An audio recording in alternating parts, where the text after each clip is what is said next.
When you trace the footsteps of Jesus through the dusty roads of Galilee and the crowded streets of Jerusalem, one question rises like a quiet storm. Did he actually intend for all of this? Denominations, institutions, traditions, hierarchies to form in his name? Or did Christianity become something he never fully asked for? Because if you listen to his voice carefully, not filtered through centuries of church structure, you start to wonder whether Jesus came to build a religion or to dismantle the walls people had built around God. He never once said, "Start a religion." He never drafted a constitution for a church. He never outlined a denominational system or a liturgy. He didn't assign titles, ranks, or offices the way we now recognize them. Instead, he called fishermen, tax collectors, zealots, and outcasts to walk with him, not enroll. Walk. He didn't demand paperwork, but repentance. He didn't form committees, but communities. Everything he did drew people back to the heart, back to God, back to a relationship that had been buried under layers of ritual, rule-keeping, and empty tradition. And that's where the tension begins. Because while Jesus didn't reject tradition outright, he constantly confronted how people used religion to avoid God rather than find him. He stood in synagogues and spoke life where others spoke law. He healed on days people had declared untouchable. He ate with sinners the religious elite wouldn't even greet. It wasn't religion he attacked. It was what religion had become when divorced from the God it claimed to serve.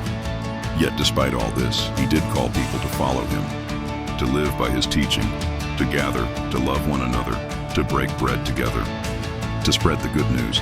These weren't the seeds of a religion as we know it. They were the beginnings of a movement, a way of life, a kingdom that invaded hearts long before it ever took shape in buildings. And maybe that's the irony. Jesus didn't try to create a religion, but his message was so powerful, so unstoppable, that people eventually built structures to preserve it. The question is not whether he saw that coming, but whether he wanted it. Look at how he responded to Peter when he confessed, "You are the Christ, the Son of the living God." Jesus didn't say, "Great, now form an institution in my name." He said, "On this rock I will build my church." But the church he spoke of wasn't a place. It was a people, a gathering, an assembly, a family, not a corporation, not an empire, not a system. The church was supposed to be alive, breathing, moving, loving, an extension of his heart in the world, not a monument to his memory. But over the centuries, Christianity developed rules, structures, rituals, and systems of authority that began to resemble the same religious frameworks Jesus had challenged in his own time. And that's where the argument intensifies. Did Jesus anticipate this evolution? Maybe. Did he desire it?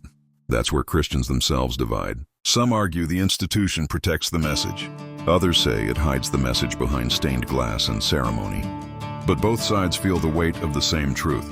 Jesus cared far more about transformed lives than ritual observance, far more about love than law, far more about presence than performance.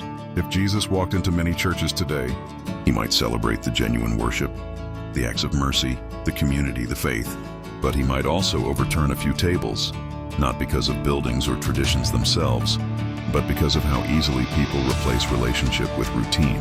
Because Jesus didn't come to establish a religion for people to hide behind. He came to open a door, to reconcile humanity to God, to tear down the curtain that separated people from the divine, not hang a new one.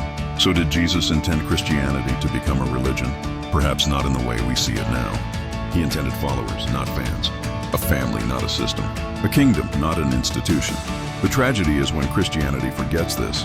The beauty is when it remembers.